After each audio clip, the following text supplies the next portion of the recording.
Des scratchs ou des velcro ou des boutons à pression. Qu'est-ce qui est le mieux? Encore une fois, c'est pas aussi évident que ça dépend de vous. Alors, pour vous aider à choisir, je vais vous donner les pour et les contre. Bien entendu, je conseille de tester les deux avant de se décider pour tout du velcro ou tout des boutons à pression. Je vais commencer par les scratchs. Les contres. Ils peuvent faire du bruit, surtout la nuit, et réveiller votre petit bébé. Ils peuvent aussi avoir besoin d'être remplacés au bout d'un moment. Alors, c'est pas très compliqué à faire. N'importe quelle couturière pourrait le faire. Ces scratchs sont quand même de bonne qualité si vous achetez de la qualité et devraient durer quand même assez longtemps. Ils peuvent se coller entre eux pendant le lavage et s'accrocher tous les uns aux autres et ainsi qu'à tout ce qui est dans votre machine en même temps.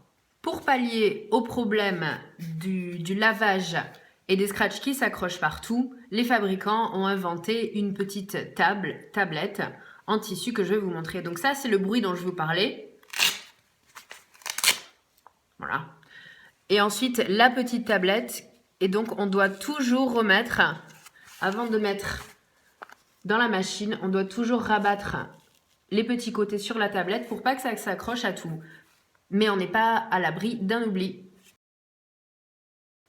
Les pour, eh bien, c'est comme une couche jetable, donc c'est quand même beaucoup plus pratique. Les papas, les grands-parents, les nounous savent tous comment ça marche. Ils permettent également d'avoir une taille plus ajustée, parce que si on utilise les boutons pression, eh ben, ils sont qu'à certains endroits. Et si on est juste entre les deux, ben, ça peut être soit un tout petit peu trop serré ou un tout petit peu trop lâche. Maintenant, les boutons pression. Les pour, ben, évidemment, ça fait beaucoup moins de bruit que le scratch. Et également, ils sont pratiquement indestructibles. Ça veut dire que quand vous avez un bouton pression en place, il y a très peu de chances que vous ayez besoin de le remplacer, même si vous allez jusqu'à 2 ou 3 enfants avec la même couche.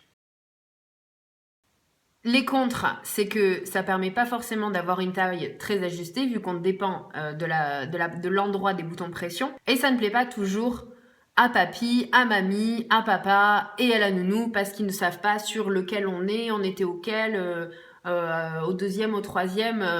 Dès qu'il y a un petit peu de complications, parfois ça peut rebuter certaines personnes. Après tout, c'est à vous de décider et encore une fois, je vous recommande de tester les deux et de voir qu'est-ce qui vous va bien.